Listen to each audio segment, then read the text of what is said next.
this episode of That Kingsville Podcast. Anybody care about what day Halloween is? No? A lot of people just talking about it lately. Yes. Well, I'm pretty sure it's the day before All Saints Day. There is history. It's there for a reason. Yeah, absolutely. We talk about that. Local construction news, so beware in the Bermuda Triangle of traffic in Kingsville. Canada Day festivities. I actually lost a car. I'm still looking for it. It's just got swallowed Yeah, up. I was driving by Taco Bell and it just is Gone. I'm sure it's still there somewhere. Yeah. All that and more on this episode of That Kingsville Podcast. That Kingsville Podcast proudly brought to you by Kingsville Brewery. For those who wander. I wander. You wander. Our beer is brewed for the wild, for the untamed traveler, and places unseen. For bears. Our flavors are inspired by memories of hockey on a mirrored frozen lake, fishing, a secret spot only we knew of, and campfire dinners under a bed of stars. Well, each beer is unique. My favorite is Bearfeweizen. Bearfeweizen. Come on, Steve. Puns about the outdoors. I got nothing. And the beer names. Well, each beer is unique. They all should be paired with a crisp, open air and good company. Thank you, Kingsville Brewery. Well, actually, we paired a lot of Kingsville Brewery over the long weekend. Oh, I paired too much Kingsville Brewery. I paired a lot. I paired about 5 liters. I heard the next day after pairing a bunch of Kingsville. Oh, it was crisp, refreshing, and it quenched. Like, it was very humid over the weekend. I have a question. Is there a better beer to drink on Canada Day weekend than Light A? Not that I know of, eh? Not that I know of, eh? Oh, hey. Thank you, Kingsville Brewery, for supporting That Kingsville Podcast. Welcome to That Kingsville Podcast. I'm your host, Dave. Hey, Kevin, Steve, as always. Gentlemen. Well, not as always. Most of the time, right? Okay. You know, every now and again we kick Kevin off. Yeah, I'm like 80%. Yeah, you're special. Oh, actually, what did they call it on Saturday Night Live? It was the featured players. Yeah, I'm a featured player. On this little Kingsville Podcast. Boys, it's summer. It's summer. Dave and Steve, and also Kevin. Yep.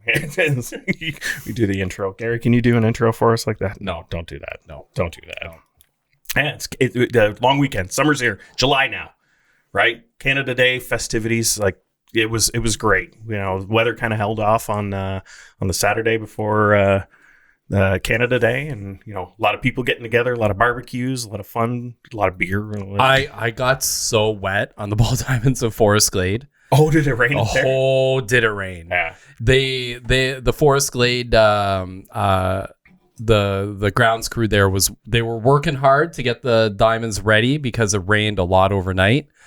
And so we got there and we were there for the Forest Glade Invitational fast pitch tournament. Oh. U11s, Yeah. Kingsville U11s were there. Mm-hmm. Consolation champions. Woohoo! Well done, ladies. Yeah. It was they played really well.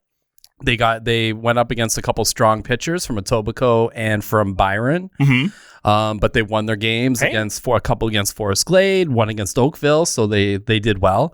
But we were just about to start playing in the afternoon, and it poured. Unleashed. Like just teeming. We're in the dugout trying to hide under the roof, and it was teeming rain. So then ended That's up an playing in appropriate slop. term, too.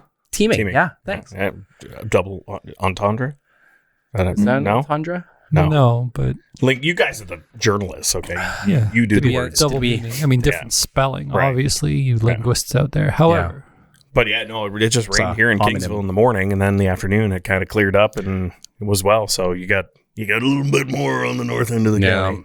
Well, but congratulations to the girls. And Yeah, the team. they did. They played fantastic. Oh, Canada Day. Steve and I attended. Did you end up down at the recreation complex for the fireworks? You just watch it from the house. I saw it from the house. Yeah, it's why move when it's just look out the door. It's right there. Steve and I and our families and friends and whatnot, we headed down to the arena complex and watched the display. Fantastic display this it year. was very well done. Yeah, I'm sorry, Cottam, you're not getting the recreation complex down in the park because all that money went towards the fireworks. They did a bang up job. Oh! There's a delay there. Gary was Wasn't contemplating. It's summertime. It was borderline. Well, the town's really done a good job with the festivities. You know, a few years ago when they started this type of an event, and it was a very small grassroots kind of Canada Day celebration, and it's over year, it's ratcheted up. to the point where, I want to say, probably one of the most attended Canada Day events. Yeah, it was interesting because I was stood sort of at the south end of Diamond 5 on the little footpath right by the bridge. Yep. And there was a lot of people in the area where I was. But you could hear the screams and the hoots and the hollers and the cheers from well beyond the arena.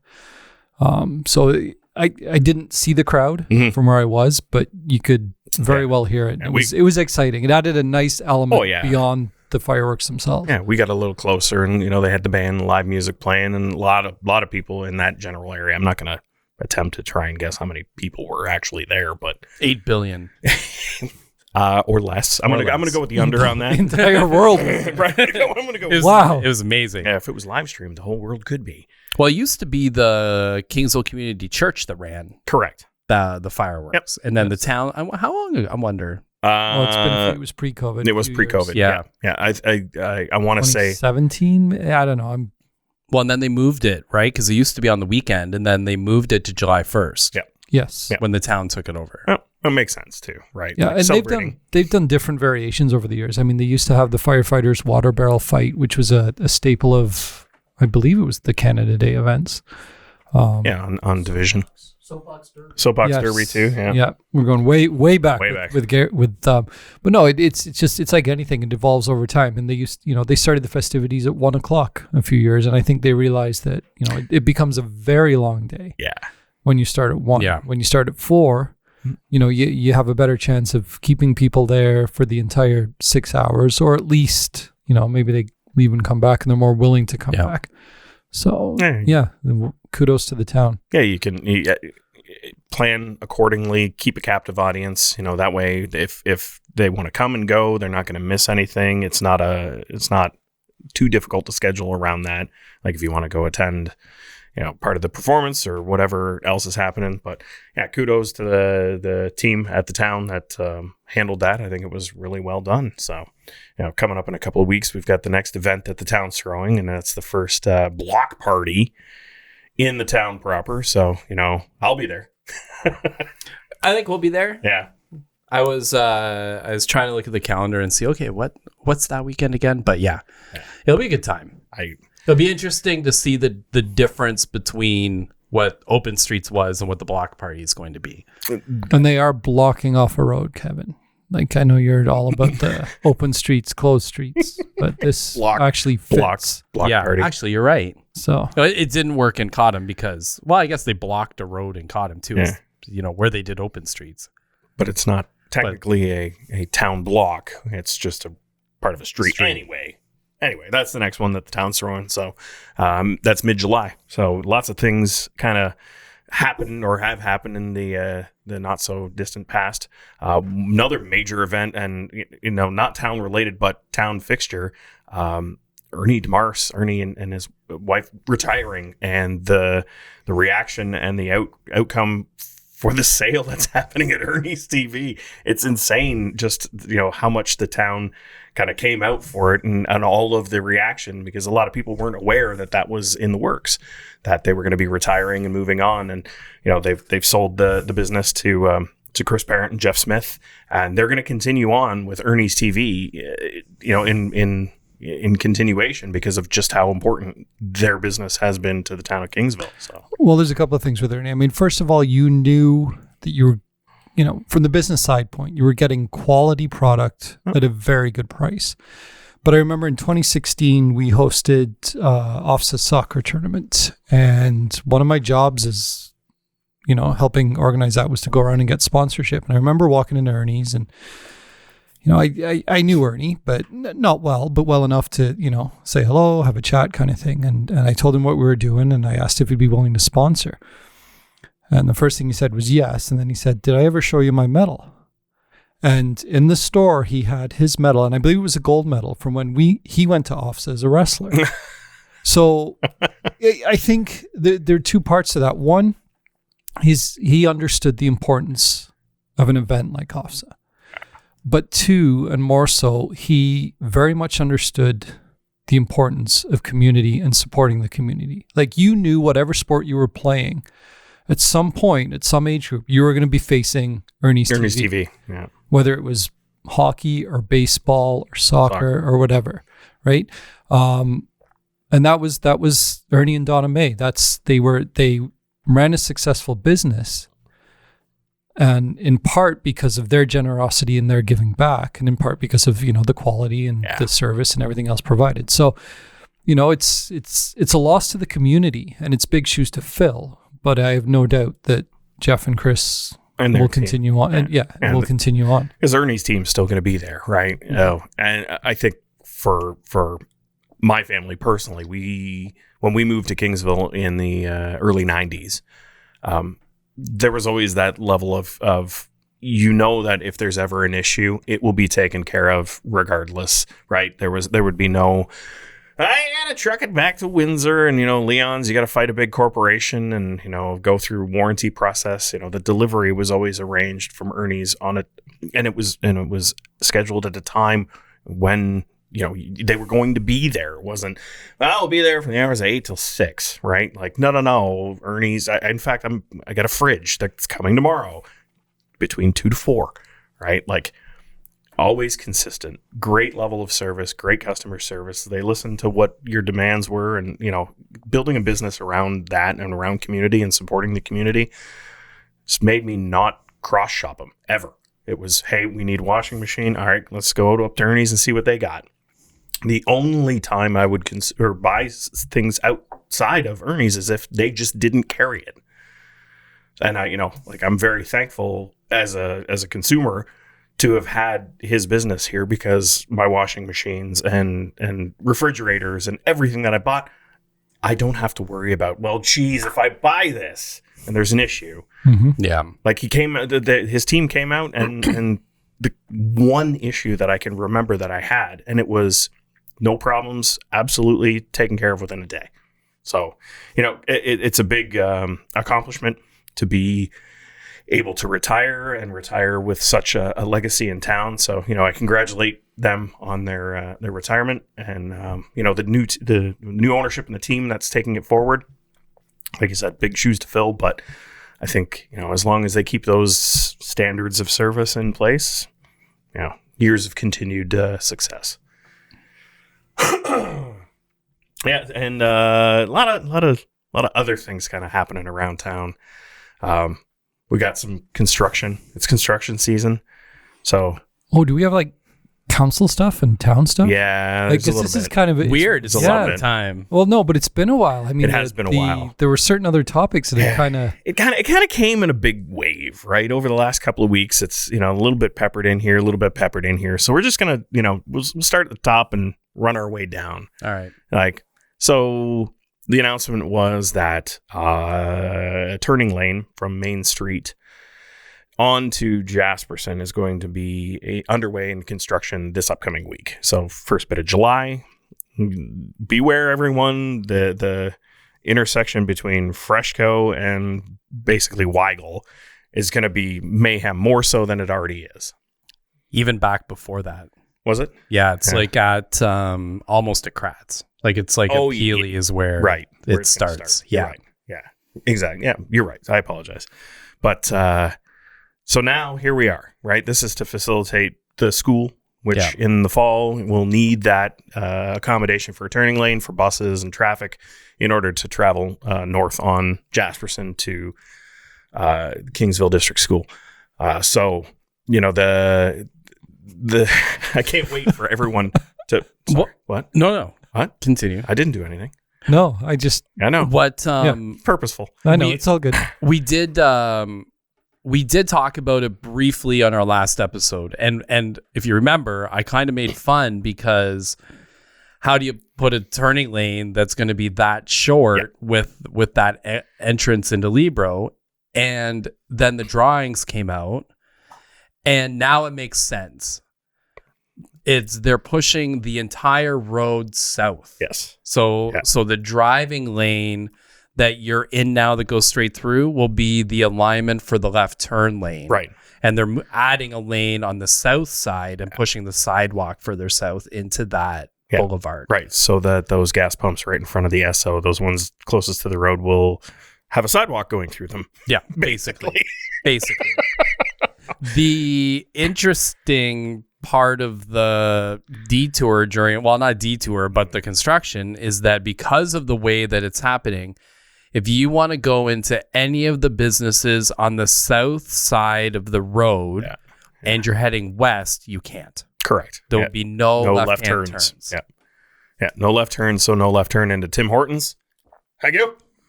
No left turn, like because into the gas station. No left turns into Truax. Mm-hmm. And Taco Bell. Yeah, Taco Bell. We're forgetting anyone? There'll be no left turns into the plaza. May potentially into the plaza. That part I couldn't get. It wasn't clear from the answer on. Yeah. Okay.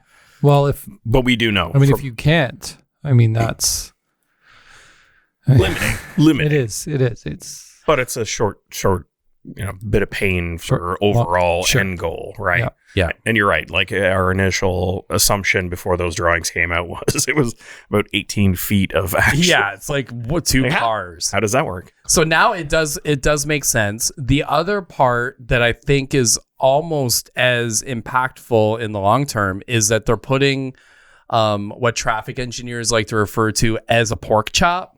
Yes. In the entry into Zayres, that's off Jasperson closest to Main Street, so that you'll only be able to turn into Zayres, into that entrance if you're heading south on Jasperson, or you'll be able to head south out of it, but there'll be no like left turns into Zayres or left turns out of Zayres. However, there's still a service entrance to the back that everybody's just going to now turn that which into. Which will be right beside the corner of my lot, which is awesome. Maybe. Can't wait to put up my Leah Maria's sign.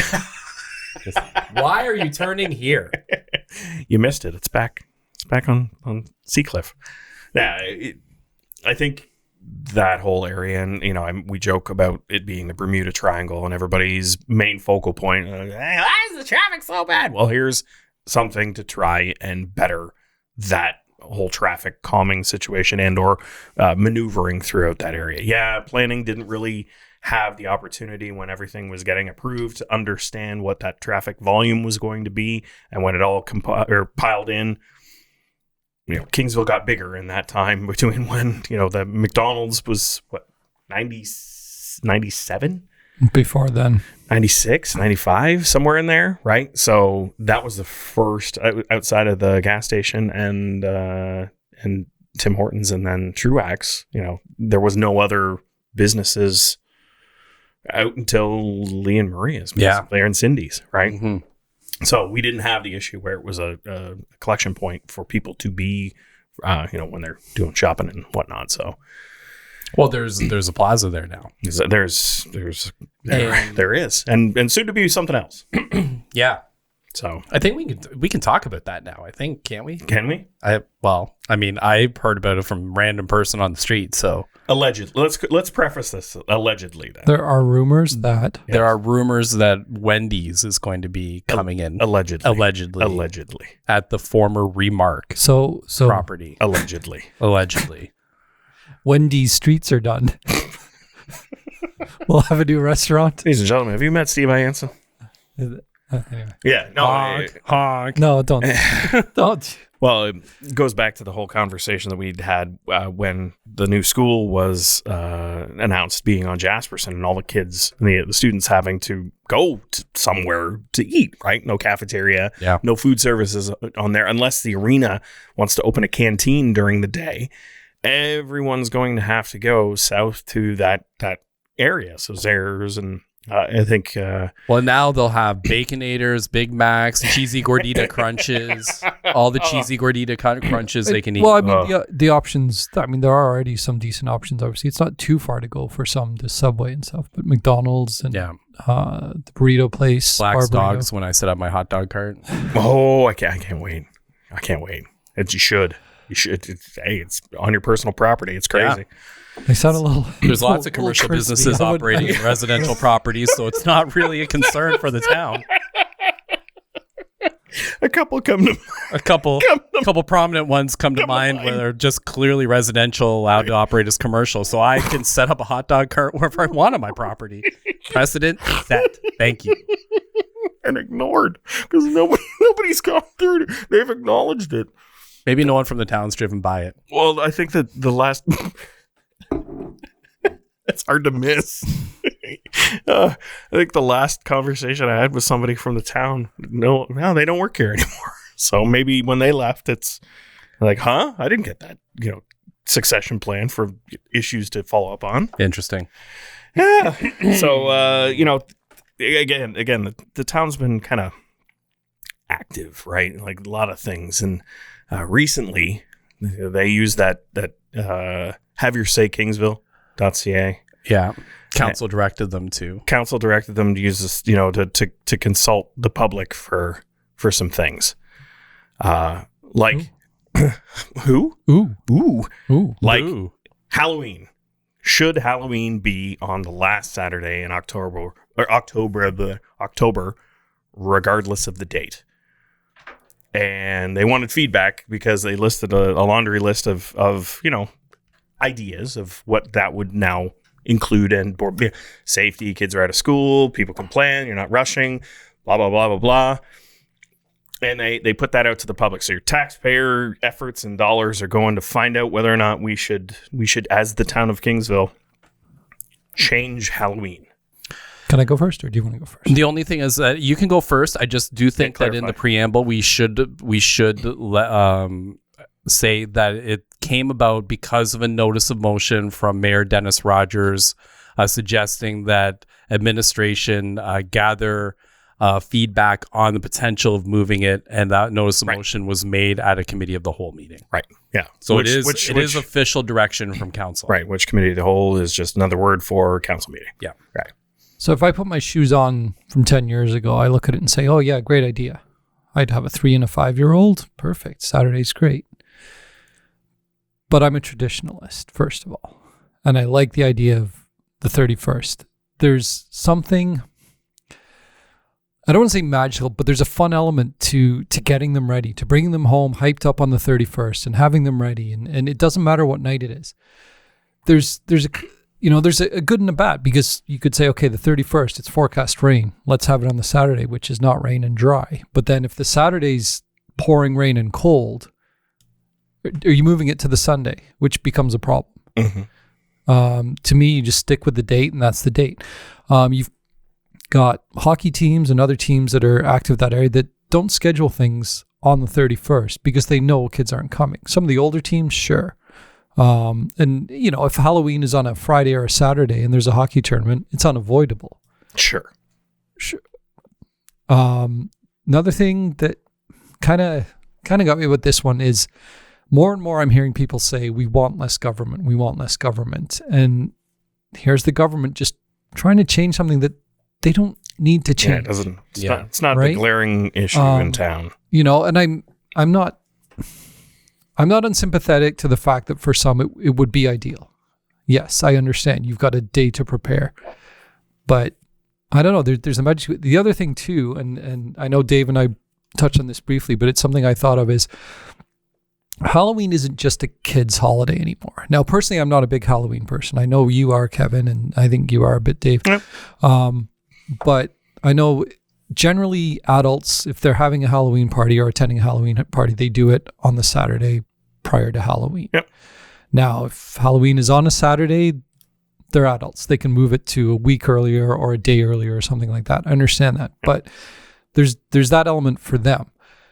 The other point I thought of too is if it's late, so let's say the 31st of October is a Friday, means the 25th is a Saturday. Are you having Halloween an entire week, almost an entire week before the event? Are you having it a day after? What does that do for the pumpkin parade? Right.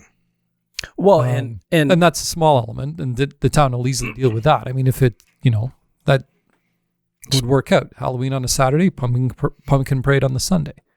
So, I do see some logic behind it. I don't like the idea personally. But again, I'm a traditionalist. I like the 31st. I enjoyed the rush of getting home from work, getting the kids ready, and you know, Mm-hmm. I don't know. And you're gonna have people who will still go out on the 31st. So you know, I did some research today. It's not like you to do research. Do you mind if I knock yourself out. just a little history lesson? We're all ears. of Halloween or All Hallows Eve. Mhm.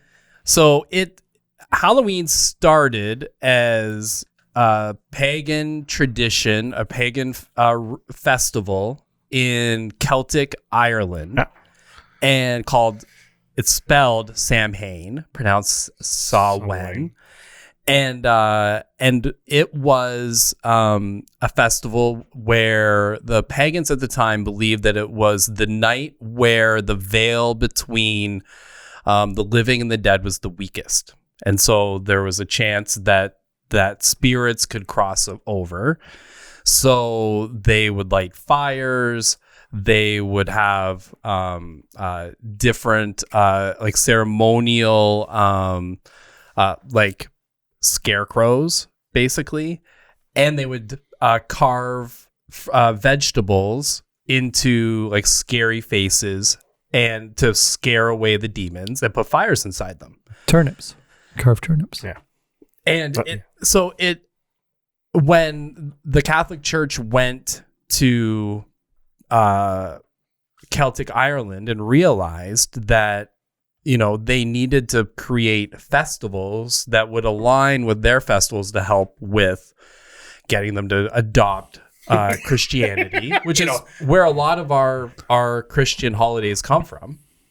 And so they created All Saints Day, which is November 1st. And then the pagan festival was All Hallows Eve. So then you have All Hallows Eve, and then the next day is All Saints Day, which is why it's October 31st. Hmm. And then All Hallows Eve over time was shortened to Halloween, and it came into North America in Canada with the Irish immigrants who brought the holiday over and the celebrations of it over. The date matters. It's a specific day. It has been a specific day. It was a specific day. It's referenced as a specific day because the symbolism of what it is tied to a date. Yeah.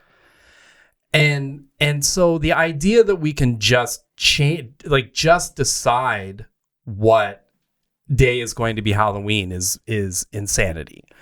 This actually was attempted in one other town in Canada, in Sherbrooke, Quebec, in 2022.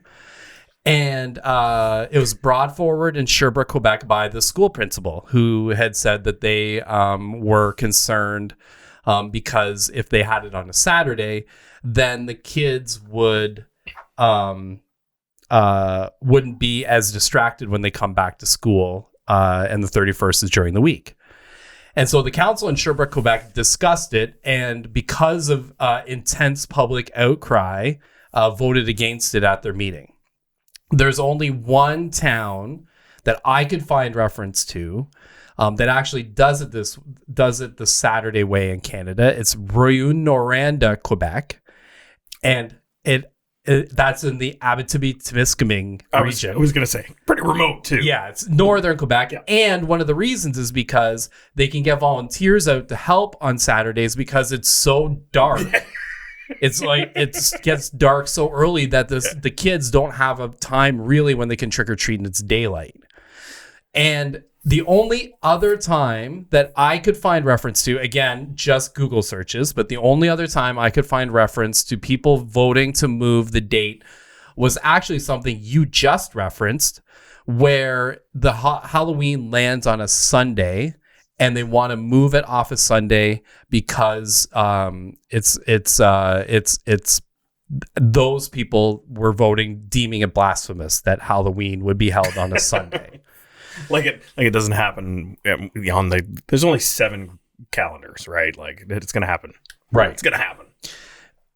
I think if council didn't see the public backlash that this was going to cause. They're out of touch with their community. The moment that I heard that this was going to be coming out, like, what did you guys not think the same thing? Well, did you not think that this would just, like, people would just go crazy over this? Like, I'm getting older, and I'm getting more critical of things. You know, Steve, you touched on, like, less government kind of thing. Not necessarily in that vein, but this is not an issue. This has not been an issue. The day of the week that Halloween falls on is not the most important thing that's happening in town that we need to solve. That's not. None of this should ever come in our area of worry. It's a once a year event that has happened throughout our entire childhoods and lives, for that matter.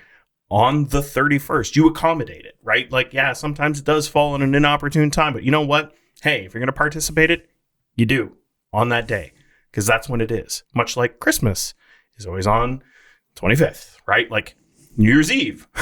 Always on the 1st, right? Or the 31st and the 1st, right? Like, you just deal with it. To say that it's for safety, to formulate reasons in order to justify this, it's causing work. It's a make work. It's a make effort. It's trying to convince people that this is something that needs to be resolved. Meanwhile, in the grand scheme of things, not even remotely close. I find it interesting that it was important enough to council to put forward that we gather feedback on Halloween, because that day of the year, it could be considered unsafe for kids. But we don't get public input on the future of crossing guards who ensure the safety of kids 5 days a week.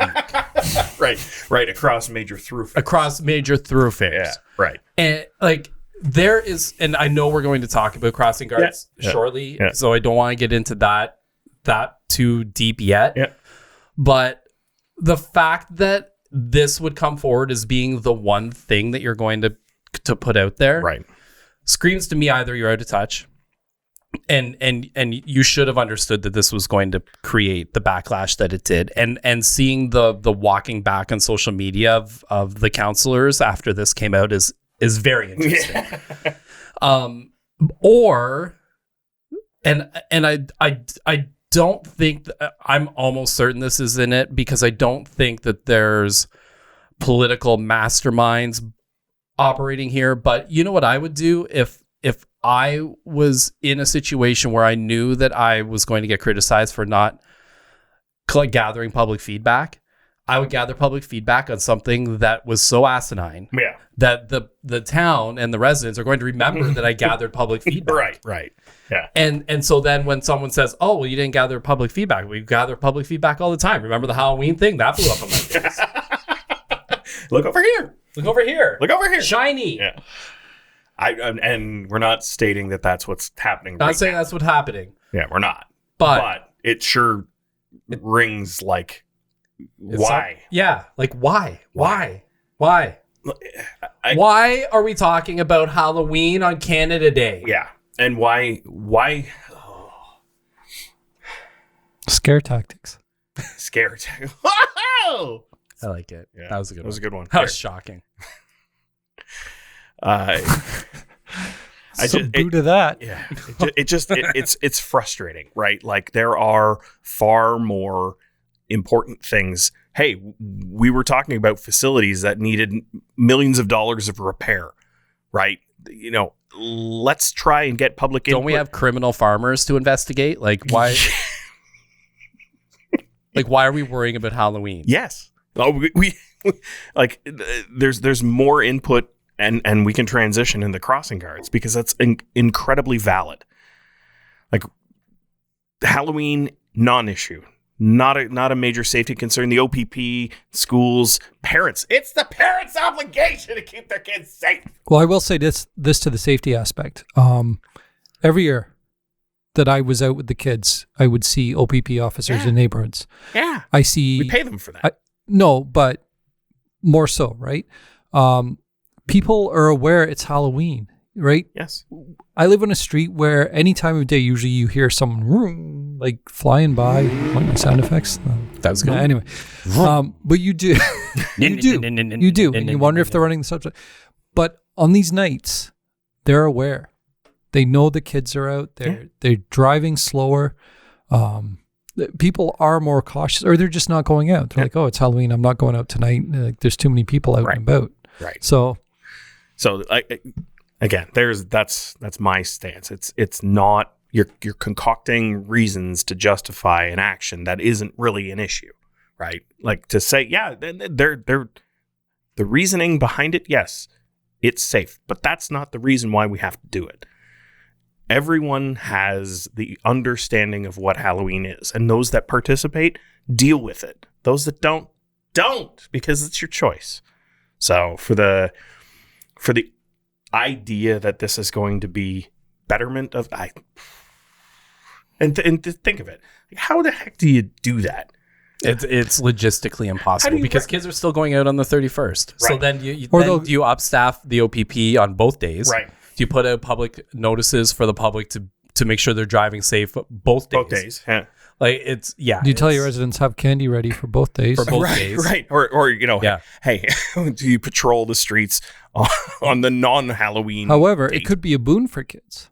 I mean, go out on the Saturday in Kingsville. Hey, my buddy in Leamington's going out. Boom, Leamington or normal Halloween dates. Yeah. And dentists. Here we go. Right.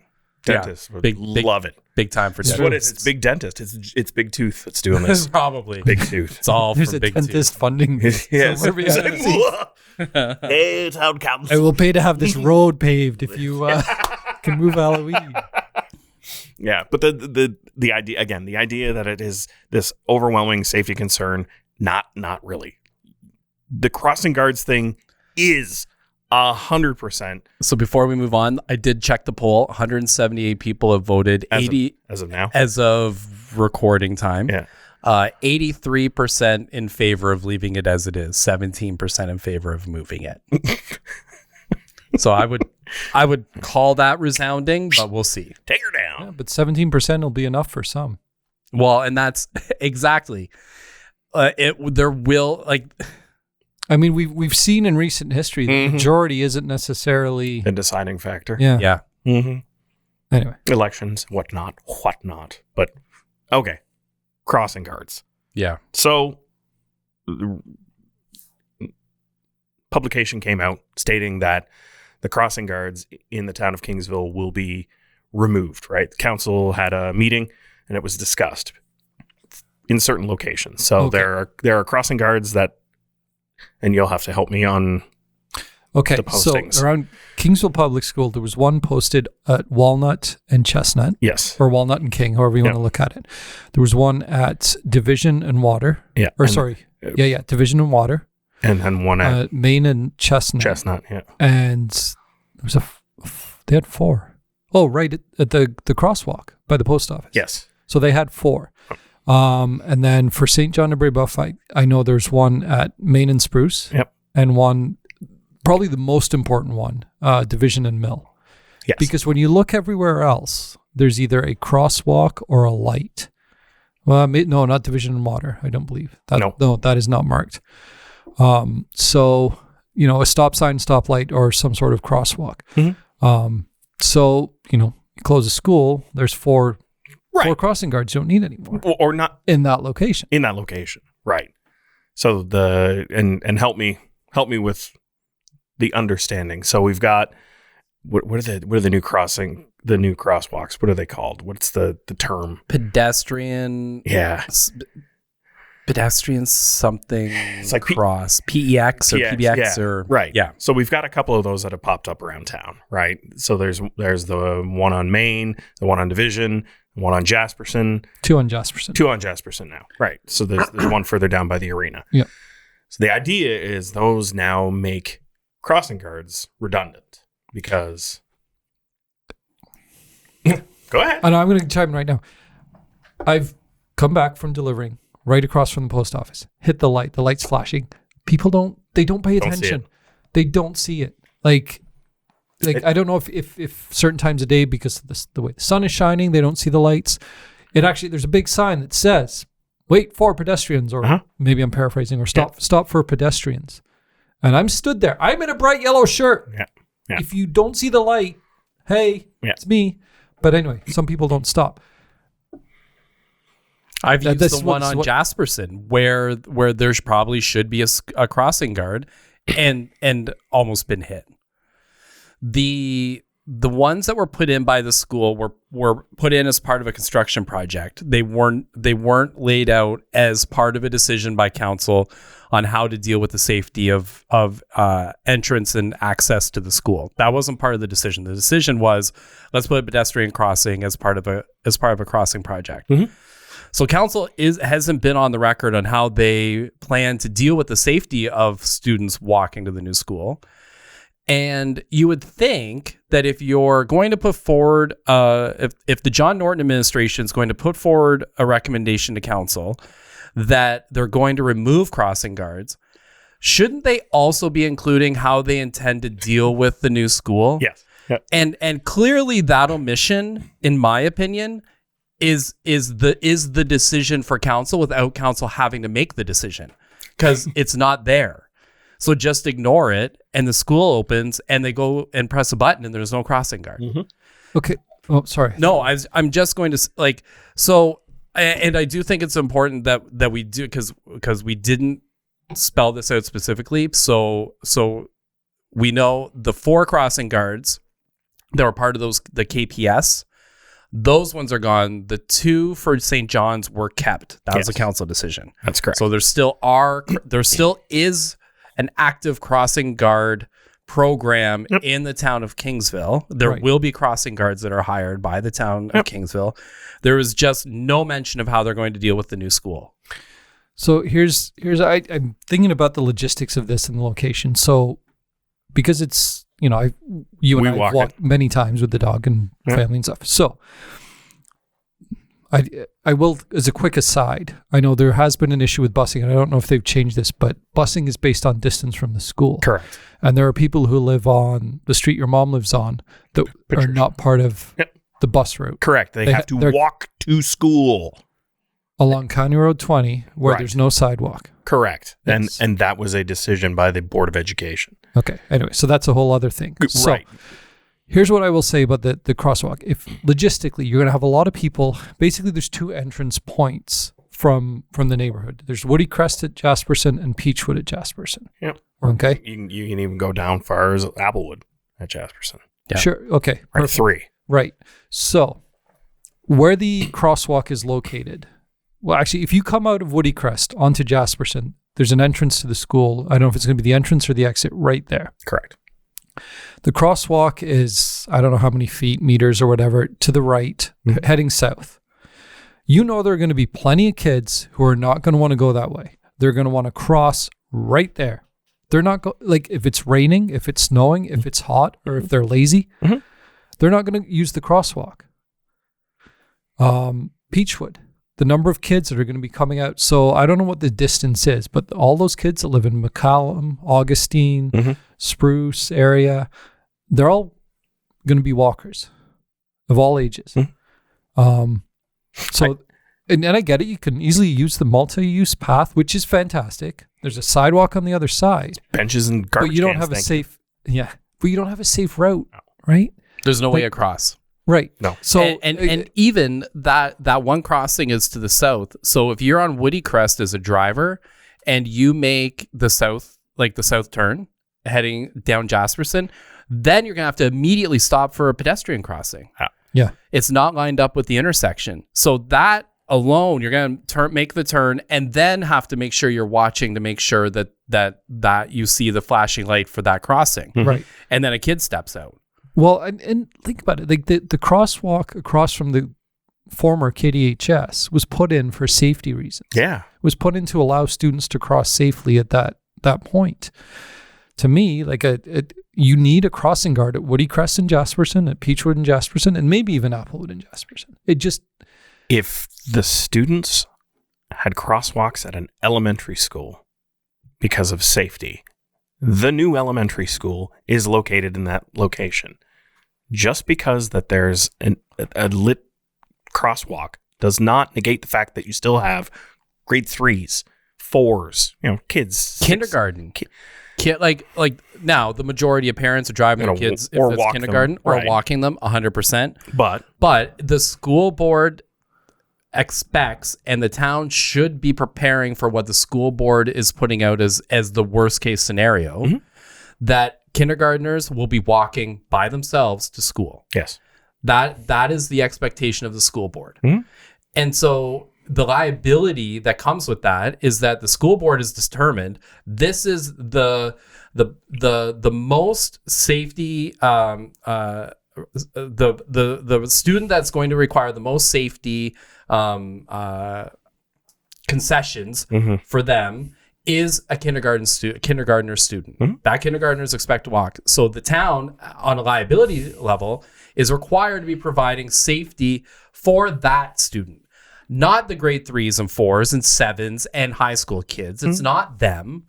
It's the board has said these kids are able to walk to school by themselves. My kids are at as of grade 1, we're supposed to walk to St. John's. I'm on the corner of Applewood and Jasperson. That's walking distance to St. John's. Wow, that's true. Yeah, again, my kids are walking distance to KPS. Yeah. So you got to think of the distance these kids are going to be traveling from McCallum, Augustine, walking all the way through those subdivisions. Woody Crest is probably one that they should consider putting a crossing guard on. Well, here's the thing. If you're on the north side of Woody Crest, and then you have to cross Woody Crest, let's say, well, you have to cross Woody Crest to get to the crosswalk.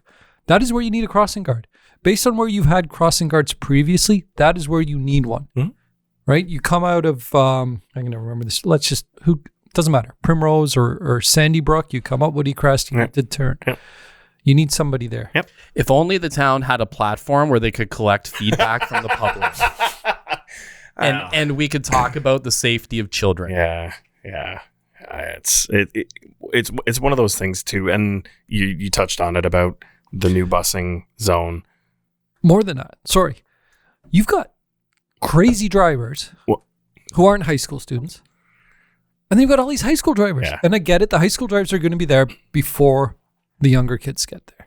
Yeah, but they come and go through the day as well too, and right? Yes. And then you, just like you said, it's now the bypass for town, right? And that was part of the town's like long-term plan to use Road 2 as a ring road or a bypass to town to have traffic relief. Well, Jasperson, when it got extended straight through, now became the east side of Kingsville's artery, where Prince Albert's the west side of Kingsville's roundabout, and eventually whatever the road is that's going to go out Fox Lane, whatever have you.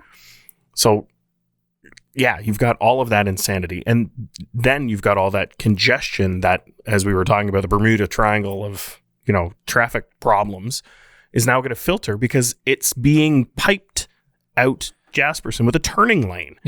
So you've got all of those kids that are coming from the communities because, again, like you said, it's the new defined busing or the walking area, County Road 20, all the way, I think it's Orchard is the road where it's either Patricia or Orchard. I know Patricia for sure. Yes.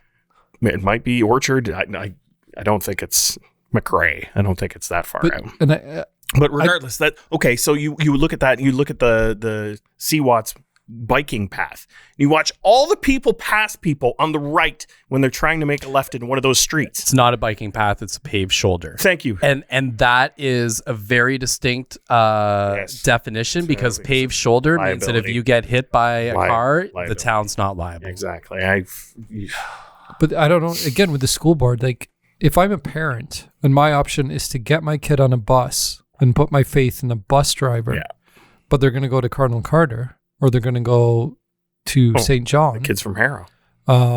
As opposed to walking along County Road 20 to get to the district school. On not a trail. Like on not a pedestrian thoroughfare. Again, like if the number of times I've seen people trying to make, if you're heading towards Leamington, you're going to Lee and Maria's, and you're waiting for oncoming traffic, people will use that gravel shoulder. Yeah. I've done it. I will say I've done it, but I'm aware of whether they're cyclists or not, and it's rare that I've done it. Generally, I'm that person who's like, you know what? I can wait. I can wait because if somebody's there that I don't see, I'm in a ton of trouble. If the town's building infrastructure to funnel traffic that way, and they're not accommodating or acknowledging the fact that additional safety requirements are needed, that's a big miss. Like Applewood, Peachwood, Woody Crest. At the bare minimum, I would even go so far as to say Main Street. Depending on how many walking kids we start to see, like, let's have it on call and just kind of check it out to make sure that we're not getting a bunch of kids from like Weigel and Santos and Railway, right? That's all walking. Yeah. So if they're going to come in that way, yeah, it's a lit intersection, but aren't you better to? Sorry, Steve. No, that's okay. Aren't you better to put them in place and then pull them away if they're not needed, 100%, instead of not having them there and a kid gets hit? 100%. Well, there's been how many accidents at that corner in the time that you've lived there? One a month. There's one just the other Sunday. Yeah. Motorcycle got constant. Yeah. Right. Like it's one a month. It's there's the safety concern. They're not all major, but there's an accident. It's a major if you're on foot. It's one thing if you're in a vehicle. If you're on foot, correct. And because the thing is, you have to remember too is not all kids abide. Like, okay, the older ones, they do it because they're trying to be rebellious and they're just like, oh, I'm just going to go, whatever. They're not going to hit me. But the younger ones, they're not fully developed. They just don't know. No. They don't know. They just don't know. They don't know what to look for, right? And now we got not just school buses. We've got the Windsor, Transit Windsor, like doing the Leamington run, right? So now you've got bigger buses that are coming along every so often, right? And you will get those people who'll be like, oh, I just hit a crossing guard here. Now I've gone, it's a school zone. For 30 minutes. For 30 minutes. In a school zone. Yeah. Arguably a far lesser impact in the town of Kingsville logistically, right? Whereas we're only having one major pipeline in town inconvenienced for a period of time, not Main Street, Division, Water, Chestnut, blah, blah, blah, blah, blah. Yeah. So I would hope that things will be announced in the coming weeks. Speaking of Kingsville District School, I feel like we should talk about the track. Yes. Thank you. Because so there was some information that was publicized on a social media group. An individual posted a story, and some of the facts we'd heard beforehand, but we weren't able to vet some of the information. I would say we had had dual source independent confirmation. Yes. However, I'll just come right out and say it. So the individual on Facebook posted that Moochie was prepared to sponsor a track. Moochie Farms. Moochie Farms, yes. Moochie Farms was prepared to sponsor a track at the new school. And there was a donation that was going to be placed in order to do so. And the school board wanted some stipulations around it and denied it because the donation, and please correct me if I've just mixed this up, I'm remembering it off the top of my head. The school board did not want to get saddled with the long-term maintenance costs for the track. Yes, but I believe so. That can be written into a contract. And we had heard about this from officials at the town. Not going to obviously say who. We had also heard this independently from officials with the public school board. And we had heard it through community members linked to Moochie. Correct. That the original number, I believe years ago, because this had been in the works for a long time. Yeah, since the school was announced, was going to be $1 million. Correct. To do the soccer field and to do a track, similar to what LDSS has. And that's Nature Fresh. Yes. And the school board came back and said, no, we want 10 years of maintenance to be covered as well. Correct. And then the amount of money that was going to be donated was juiced to $1.5 million to cover those maintenance costs. And then it was our understanding that we had heard independently from two different people that the school board turned it down because they didn't want to accept money and be told how to spend it. Yes. Yeah. Thank you. I'm trying to formulate because it's been a while. It's been a while, and this information, again, we've known or had conversations with these individuals over a year. Yeah, we were working to get someone on the podcast to be able to speak to it. Correct. Before we were putting it out there, because it didn't seem right to be in the public sphere and not have someone official to talk to it. But now that it's obviously very public, it had over 100 shares on Facebook. Yeah. And it had been acknowledged by public school board officials. So clearly the information is accurate. Oh, right. And the I don't think that the naming controversy was a clear issue with making donations and whatnot. It was more along the lines as the Board of Education wanting to allocate those monies how they saw fit. Yeah. And not how the donor was intending them for. And I can speak from other local community groups and other local businesses that were also approached or have approached the board with other donations and received the same communication. You can donate, but you cannot donate to a specific use. So case in point, the school needs bleachers. So for the gymnasium. So if Dave Hunt wanted to donate monies towards the bleachers, the school board would not accept my money for that purpose. They would accept the money, but they would determine its usage. And that, to me, boy, oh boy. Well, it's kind of scary to donate money to an institution with a $6.3 million deficit. Yeah. Yeah. So we're really, boy, oh boy, this school just the gift that keeps on giving. I'm glad the information came out. Yeah. And you know what? Can confirm. I wish we were able to have done what we intended to talk about the story on the podcast. You know, hey, we've been able to break a couple. We've been participating in some of the other issues and stories in town. It doesn't change the fact that this is what happened. Yeah. You know, and you know, maybe as the story progresses from here on in, we can continue to discuss this issue and what. But I don't know about you. If there's monies that are coming in and whatnot, and, you know, again, we don't know the specifics of the contract or the deal, but there's precedent that's set elsewhere in the school board.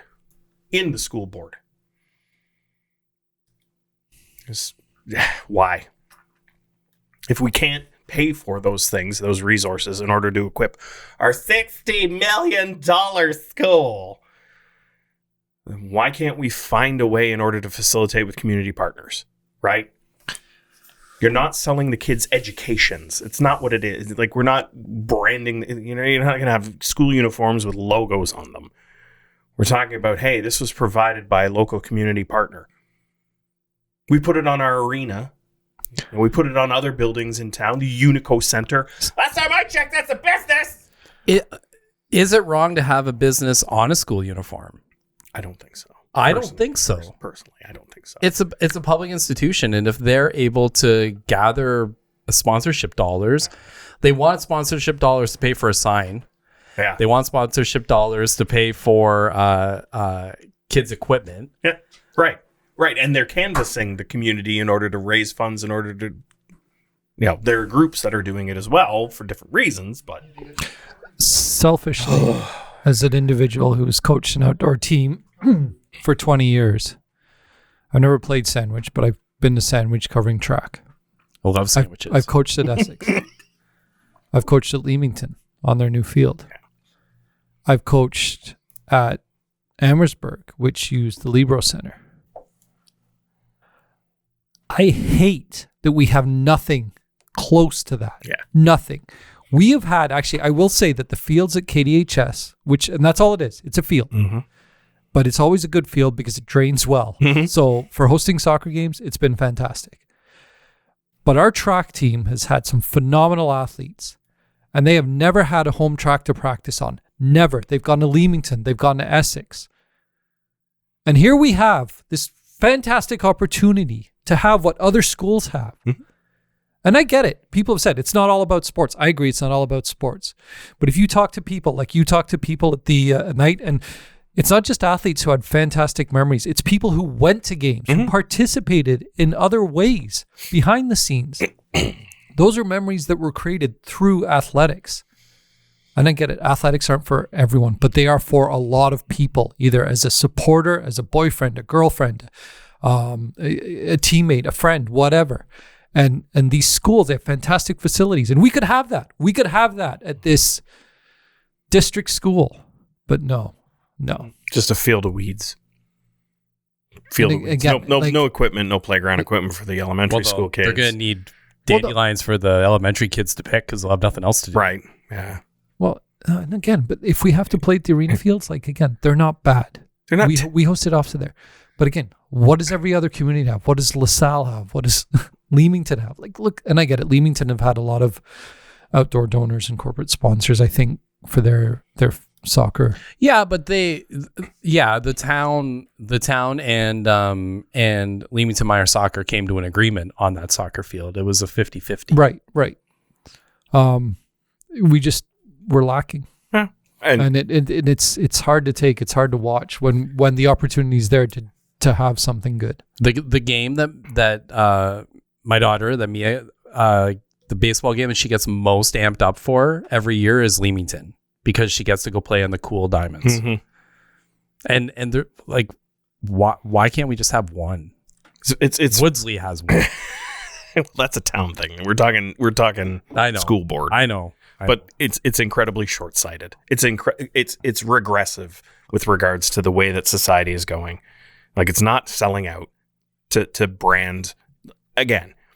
And I don't necessarily think that Do you was. think Moochie's doing it to get their name out there? No. Moochie, they don't need their name out there. They're doing it because they want to give back to the community. And support students and education. Like they're a community partner. They're a major. I'm calm. They're a major community partner. We are very fortunate. Gary's playing with the volume right now. It's like the levels yelling like, into the mic. Sorry. Simmer down, Steve. Simmer down. Like we have incredibly generous community partners. Like we have gigantic global companies that are located in the town of Kingsville and Leamington. Like that is such an unusual occurrence for a town of our size.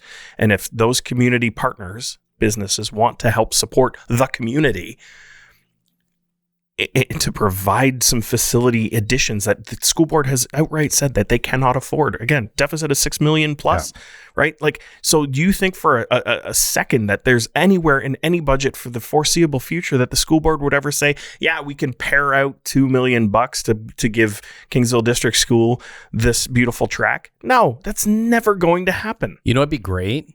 Town take the money and then charge the school board to use it. Yeah, but where would they put it?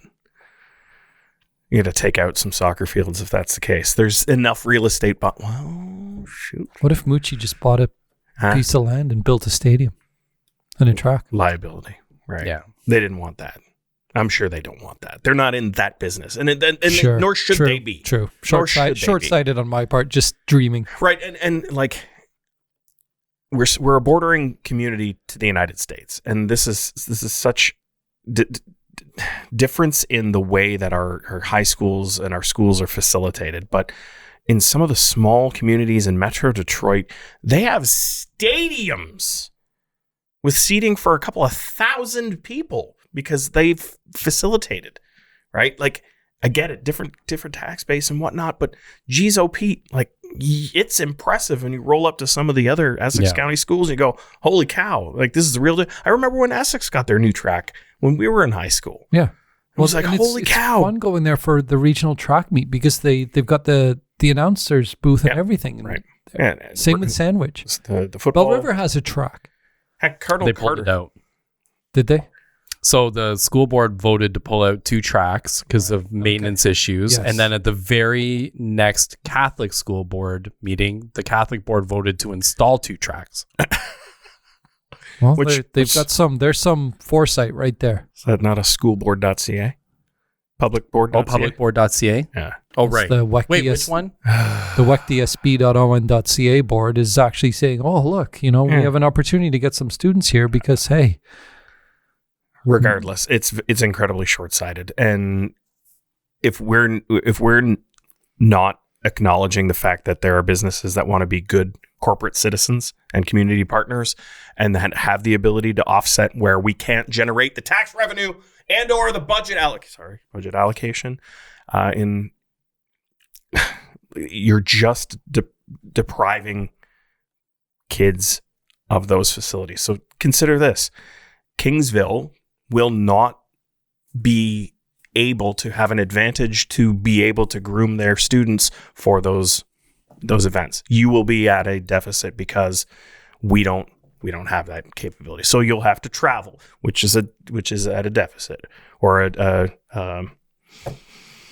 you'll have to run on grass, and then when you run on a track, then it's a different kind of environment. So the training that you do won't be relative to what it is that you're actually competing in. So anyway, I'm moving on. Ugh. Yeah, we can be done. I'm done. I mean, it's just so frustrating. I've had enough. Everything we just talked about is just, ugh. It's like therapy. Why? Yeah, it's one of Not that those I've been to things. therapy, but this is like therapy. Steve doesn't like weeds in town either. There's lots of weeds in town. There are a lot of weeds in town. Well, you complained about grass last year. Let's not complain about grass anymore. All right. Thanks Grass is everyone fine. for watching That Kingsville Podcast. Please like, subscribe. We're almost over 1,000 followers now on the Fache group. Really? Fache, yeah. Huh. Yeah, we're at 990. It's crazy. People like Someone us. told me there are 200 subscribers. I'm like, are you serious? We're almost at 300 on the YouTube. Huh. Yeah, almost at 300 to YouTube. Facebook's at almost 1,000. I don't know where we're at. My on mom would be Instagram. so proud. I know. She yeah, Our X account isn't very active, and a lot of people seem to have gotten away from X. X has moved on. Elon won't admit that, but Yeah, but no, your participation is greatly appreciated, as is the feedback that I know that the three of us in the community, when we've talked to people, thank you. yeah, appreciate it. Keep doing it. So catch us next time on That Kingsville Podcast.